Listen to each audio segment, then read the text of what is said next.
বাড়ি থেকে যখন এসেছি যেন একটা যুদ্ধ হলো। হ্যালো, আমি সোমা। গৃহিণী রাই চ্যানেলে তোমাদের সবাইকে জানাই অনেক স্বাগত। তোমরা সবাই কেমন আছো? আশা করি বেশ ভালো আছো। আমরাও বেশ ভালো আছি। দিদি বাড়িতে আজকে দ্বিতীয় দিন, আর এখানে চলছে রান্নাবান্নার আয়োজন। দুপুরবেলা যেটা খাওয়া হবে সেটার আয়োজন।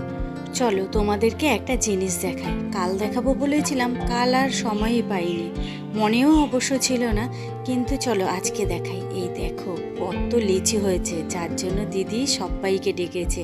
এত লিচু গাছে হয়েছে, দেখেই মনটা জুড়িয়ে যাচ্ছে। গাছে এরকম লিচু ঝুলে থাকলে দেখতে কি সুন্দর লাগে। আর গাছের ফাঁকে ফোকরে প্রচুর লিচু। আর ওই পাশে আম গাছটা তোমাদের হয়তো ক্যামেরাবন্দি করে অত ভালোভাবে দেখানো যাচ্ছে না। পাশে একটা আম গাছ আছে, সেটাতেও কিন্তু ভর্তি আম হয়েছে। এবছর জানো তো লিচু আর আমগুলো তুলনামূলকভাবে ছোট হয়েছে। ওই বৃষ্টিটা কম হয়েছে বলে সেই কারণে লিচু গাছটা এত বড়, তাই দিদি একজনকে বলে রেখেছিল লিচু পাড়ার জন্য। সেই এখন গাছে উঠেছে। নিচ থেকে জানো তো বোঝা যাচ্ছে না লিচু গাছে কত লিচু হয়েছে, কিন্তু ও যখন পেড়ে দিল লিচু অনেকগুলোই হয়েছে দেখলাম। আর দেখো লিচু পেড়েছে যে কি সুন্দর বড় বড় লিচু, আর একদম গাছের টাটকা। এই লিচুগুলোর সাইজ নাকি আরও বড় হয়, মা বলছিল এ তো ছোট সাইজ, এর থেকেও বড় হয়। আর এত মিষ্টি খেতে যে পোকাই লেগে গেছে লিচুতে। আর এই দেখো এক ব্যাগ লিচু পেড়েছে, এখনও ও কিন্তু গাছে রয়েছে। আরেক ব্যাগ পারবে। পুরোটা পারা হলে তারপর তোমাদেরকে দেখাবো। এই বছর এত লিচু হয়েছে তো সামনে বছর আর লিচু হবে না, ওই হবে অল্প কটা। এক বছর লিচু প্রচুর পরিমাণে হয়, আরেক বছর অল্প করে হয়। ওদিকে লিচু পারছে, আমরা এদিকে চলে এলাম। দুপুরে হবে আজকে বিরিয়ানি, আর বিরিয়ানি করবে মামি।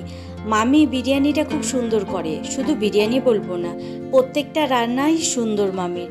তাই এত লোকের বিরিয়ানি, তাই মামিকেই দায়িত্ব দেওয়া হলো যে তুমিই করবে।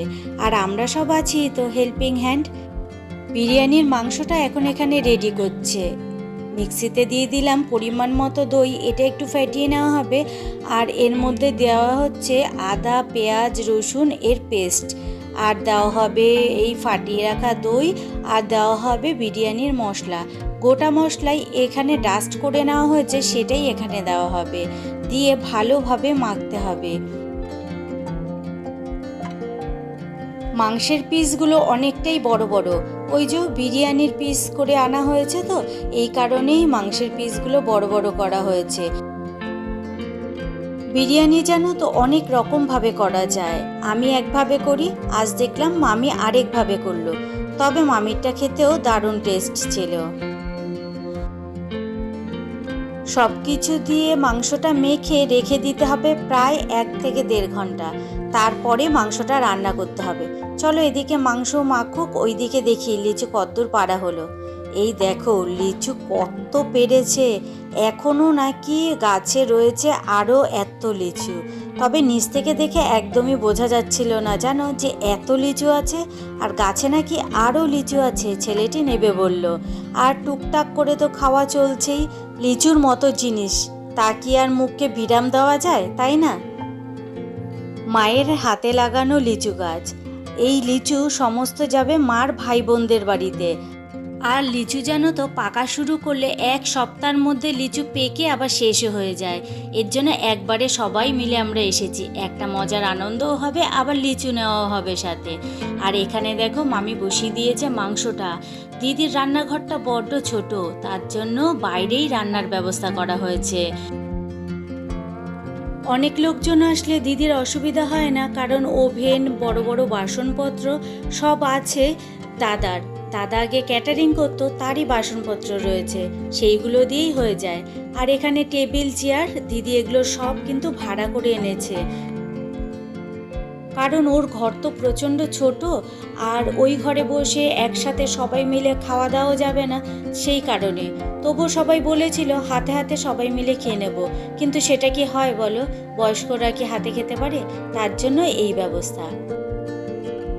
আর এখানে বসে আমি কাটছি শসা স্যালাডের জন্য, আর কিছু শসা টমেটো পেঁয়াজ ওই রায়তা করা হবে ওই তার জন্য। আর এখানে দেখো হয়ে গেছে তোমার বিরিয়ানির ভাতটা, সেটাই এখানে ঢালা হচ্ছে। গরম ভাত ঢালা হচ্ছে, তাই আবার বোন পাশ দিয়ে হাওয়া করছে যেন হাতে তাপ না লাগে। একসাথে সবাই মিলে থাকলে মিলেমিশে কাজ করলেও তাতেও মজা, তাতেও এক আলাদাই আনন্দ লাগে। মাংসটাও হয়ে গেছে, তারপরেই ভাতটা বসিয়েছিল। এদিকে ভাতও হয়ে গেছে আর উনুনে চাপানো এখন গরম জল, এর মধ্যে স্টিমে এখন বসানো হবে। দিদি বাড়িতে গিয়েছি, এই সময়টাই কিন্তু গরম ছিল প্রচণ্ড। আর নদিয়া ডিস্ট্রিক্টে জানোই তো গরমও বেশি, আবার শীতকালে শীতও বেশি। তবুও তার মধ্যে আমরা আনন্দ করেছি কিন্তু প্রচুর। হ্যাঁ,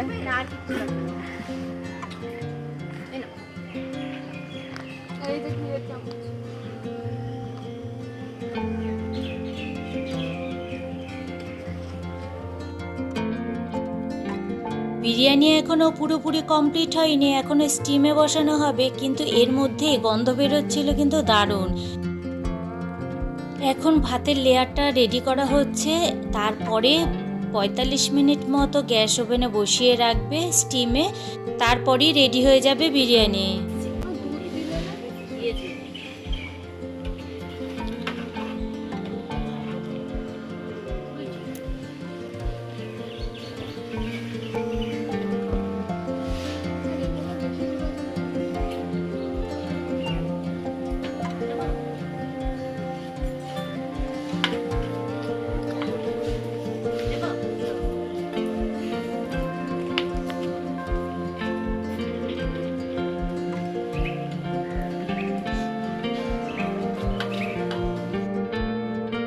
বিরিয়ানির লেয়ারটা তৈরি হয়ে গেছে 45 মিনিট পর, তারপর তোমাদের দেখাচ্ছি ফাইনাল লুক। এই দেখো বিরিয়ানির ফাইনাল লুক, কি সুন্দর লাগছে না দেখতে। এখন কিন্তু আমরা খেতেও বসে পড়েছি। এখানে রয়েছে স্যালাড আর এখানে রয়েছে রায়তা। বিরিয়ানির সাথে রায়তাটা খেতেও বেশ ভালো লাগে, তার জন্যই রায়তাটা করা। আর এই যে মাংস, স্যালাড সব নিয়ে বসে গেছি। আমি আবার রায়তাটা নিয়ে নিই, কারণ আমার রায়তাটা থেকে স্যালাড দিয়ে খেতে বেশি ভালো লাগে। আর এই যে সবাই মিলে বসেছি দাদার ঘরে, আর ওপাশে ডাইনিংয়ে বসে খাচ্ছে বিবুন্দা বলতে আমার জামাইবাবু আর হলো দিদির ছেলে তাতো। আর আমরা সবাই ঘরে বসেই খাচ্ছি। কেমন হয়েছে বলো? ওইদিকে বলো। ভালো হয়েছে। এটা হলো আমার বড় মাসিমণি, আর ছোট মাসিমণি এমসে গেছে, তার জন্য এখনো আসেনি বলে তাই আমরা খেতে বসে পড়েছি। বেলা এখন প্রায় তোমার 3:30 পৌনে 4টে মতো বাজে। আমাদের আজকে আবার বাড়ি ফেরার দিন, সবাই মিলে আজকে বাড়ি ফিরে যাব, তার জন্যই খাওয়া দাওয়াটা তাড়াতাড়ি করে কমপ্লিট করে নিচ্ছি। তারপরেই কিন্তু 7টার ট্রেন, আমার 7টার ট্রেনে চলে যাব বাড়িতে, আর ওরাও সবাই যে যার বাড়িতে চলে যাবে। এই দুদিন যে কিভাবে কাটলো বুঝতেই পারলাম না। আমরা সবাই রেডি হয়ে গেছি, এখন কটা বাজে? 6:30 বাজে মানে না, এখন 4:33। আর এখন আমরা যাচ্ছি হলো সবাই মিলে বাড়িতে চলে যাচ্ছি, সবাই যে যার বাড়ি। সবার ট্যুর শেষ আজকে, কালকে এসে আজকে শেষ। চলো, এই যে সবাই রেডি হয়ে গেছে। চলো এবার যাই। তোমার আসতে হবে না।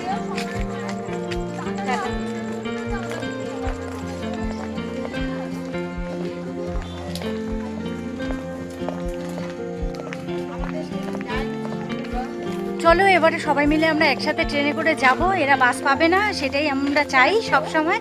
আর তারপর সবাই মিলে একসাথে আমরা ট্রেনে করে বাড়ি যাব। আমাদের ট্রেনের টাইম হলে আমি তো চলে যাব। চলো আবার বাড়িতে গিয়ে দেখা হচ্ছে।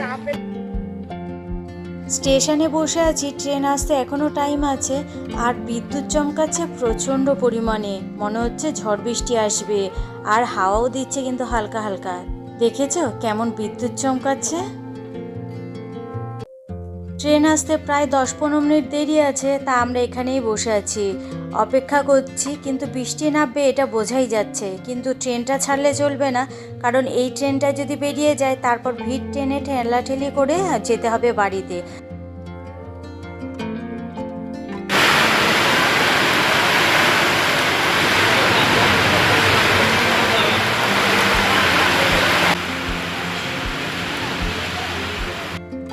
প্রচণ্ড পরিমাণে বৃষ্টি নেমেছে, ভিজে পুরো স্নান স্টেশনে বসেই।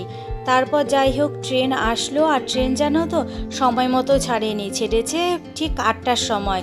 কারণ কল্যাণীতে ট্রেনটা আসার পর দেখছি কিছুটা আগেই একটা গাছের ডাল পড়ে আছে, তা সেই ডালটা সরিয়ে দেওয়ার পরই ট্রেনটা ছাড়লো। আর এদিকে অনেক জায়গাতেই দেখছি আবার বৃষ্টি হয়নি। এই মাত্র বাড়ি ঢুকলাম। এবারে বাড়ি থেকে যখন এসেছি যেন একটা যুদ্ধ হলো। রাস্তায় এত বৃষ্টি বাদল, মনে হচ্ছিল যেন বাড়িতে আজকে আসতেই পারবো না, আমাকে ও বাড়িতেই থেকে যেতে হবে। যাই হোক, তবুও সব কিছু বাধাবিঘ্ন পেরিয়ে হাসতে পারলাম। আর এখন বাজে 10:30। এত ক্লান্ত লাগছে, সেই 6:30টায় বেরিয়ে 10:30 বাজে এখন, যেটা কোনোদিনই হয়নি, এইবার প্রথম। ভেবেছিলাম তো আসতেই পারবো না, যাই হোক তবু এলাম। আর এখন ক্লান্ত হয়ে শুয়ে আছি, ভাল লাগছে না। আর তোমার আসার সময় রুটি নিয়ে আসলাম আমার জন্য, আমি রুটি খাবো রাত্রিবেলায়। আর রাই তোমার পাঠিয়েছে, কি বলো তো, বিরিয়ানি পাঠিয়েছে দিদি ওর জন্য। আমার শরীরে এত ক্লান্ত লাগছে, আমার চোখ জুড়িয়ে আসছে। দিদি ওর জন্য বিরিয়ানি পাঠিয়েছে, ও বিরিয়ানি নিয়ে বসেও গেছে খেতে। আর আমি রুটি এনেছি, রুটি আমি খাবো। চলো দেখিয়ে দিই তোমাদের একবার বিরিয়ানিটা। এই দেখো, রাই খাওয়াও শুরু করে দিয়েছে। কেমন লাগছে বিরিয়ানি? এটা কে করেছে বলতো? এটা দিদুন করেছে, ওই ছোট দিদুন। ভালো আছে। ও খেয়ে নিক, আমি পরে খাবো। আর আগে একটু শুয়ে বিশ্রাম করে নিই তারপর। আর শরীরটা এত ক্লান্ত লাগছে, ভাল লাগছে না একদম। কতক্ষণে খাওয়া না, আগে মনে হচ্ছে একটু বিছানায় আর কি শুতে পারলে, ফ্রেশ হয়ে শুতে পারলে শান্তি পাই। চলো আজকের ভিডিওটা এখানেই শেষ করছি।